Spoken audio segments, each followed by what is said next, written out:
Hello everybody, welcome back to Barrett's Garage. What's going on? Well, it's day 2. Let's see what happened. Nothing blew up yet, but you know, you never can tell around here. Something's going to happen. Let's see what's going on. Anyway, day 2 of the electrolysis process. You can see here I've got my battery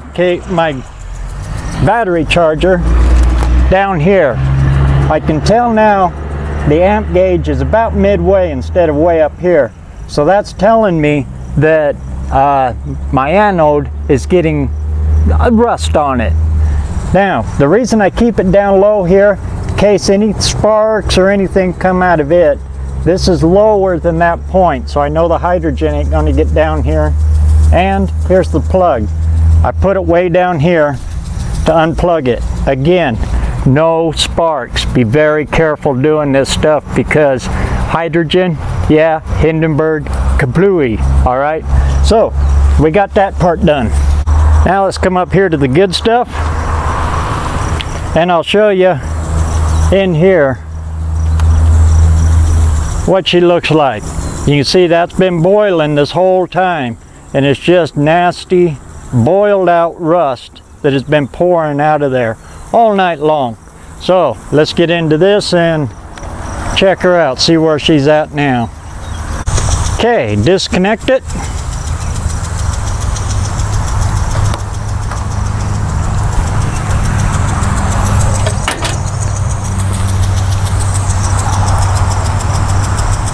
Here we go, like the sword in the stone. Now when I'm going to pull it out, I'm going to try not to touch the outside because I want all of this nasty to stay on there.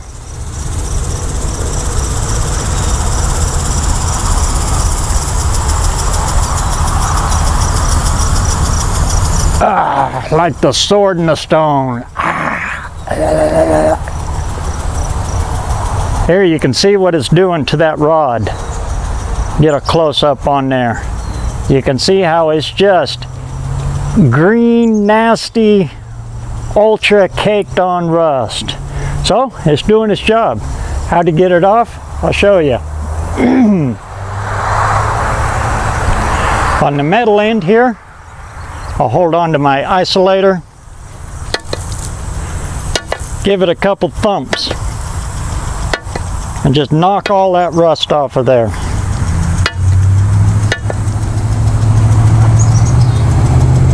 Then I'll take a grinder to it and knock even more of it off, get it right back down to bare metal, and then we'll stick it back in the hole. Now, another thing that's gone on, here I'll show you.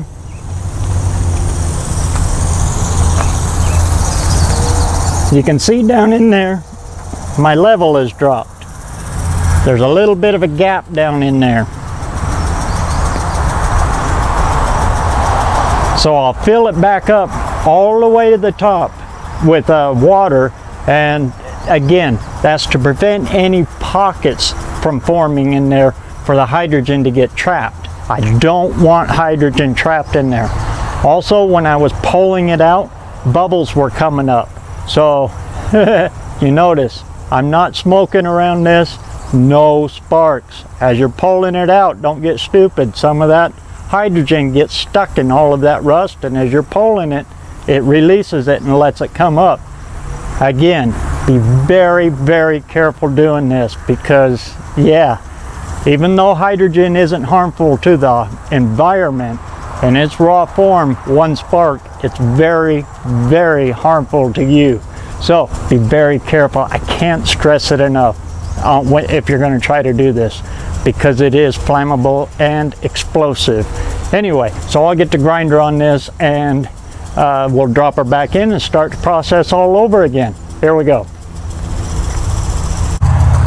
Okay, you can see I got the wire wheel with the heavy duty stripper cleaner on it. We're just going to go over that rod a few times, bring it down to bare metal. Here we go.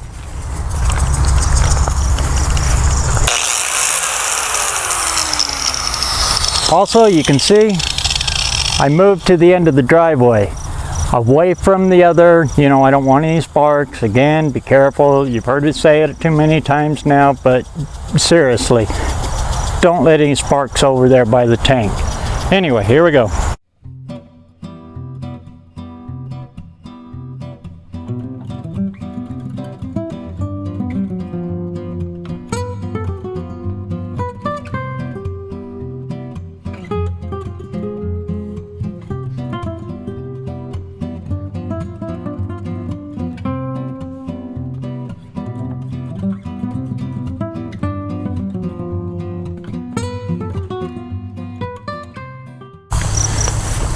Okay, got a nice shiny rod again, still, you know, right down to bare steel. So we're ready to stuff her back down in the hole.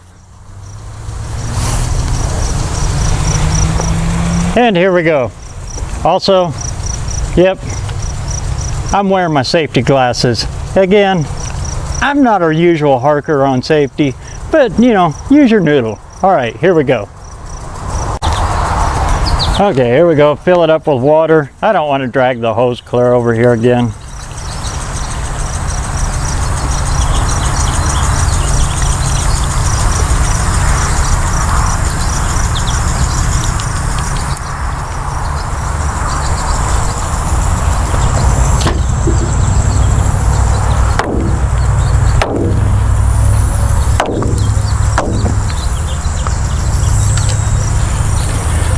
Trying to knock any air bubbles out.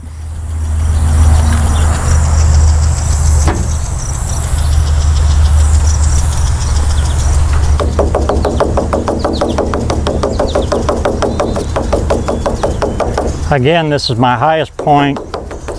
I just am concerned in this area here. So that should do. Okay, we'll drop the rod back in, set it, and let it go.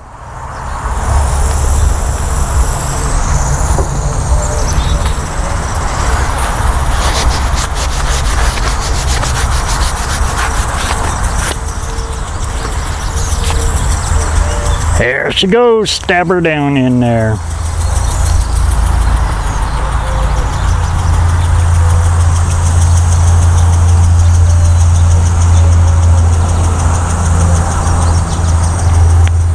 Again, I'm insulated to here, and with that wrap, that heater hose on there, it's insulated here and it's insulated to the rod. So you get kind of a double insulation with that, kind of helps. So we'll hook her back up. Negative to the tank side.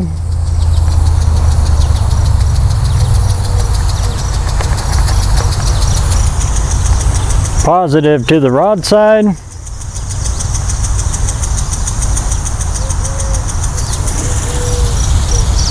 In an ideal situation, you take your rod over like this and bend it down, you know, away from the direct contact of the hydrogen. So if you're planning on doing this a lot or a couple of times, or if you just want to improve on this, I would highly recommend putting a J hook on here down about this far. Again, as long as it's lower than your height, your opening, it'll free it away from any kind of spark that might happen there. Just a little something I thought of that, you know, might improve on this. Anyway, here we go. Let's light this candle and see what happens again. Okay, I'll give you guys the bird's eye view there of what it's going to look like once I hit the electricity. Here we go. 1, 2, 3, contact.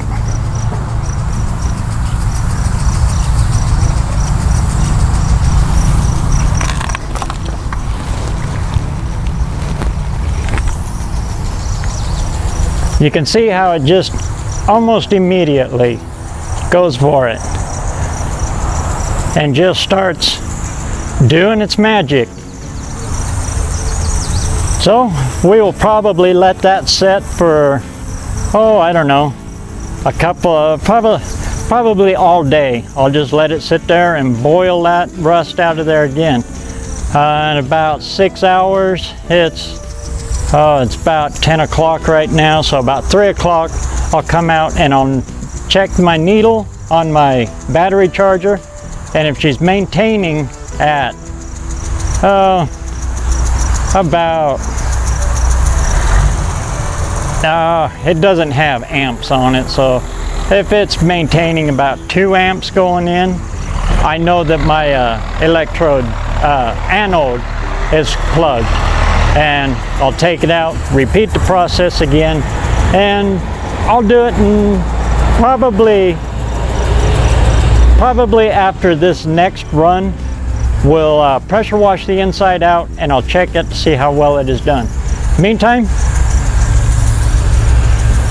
get out there and get some metal hot with science, the cool stuff. But make sure you're not too hot with them bubbles coming out of there, or kablooey. All right, so we'll catch you on the next one. That'll be part 3 and of the gas tank restoration for the 68 Mercury Park Lane.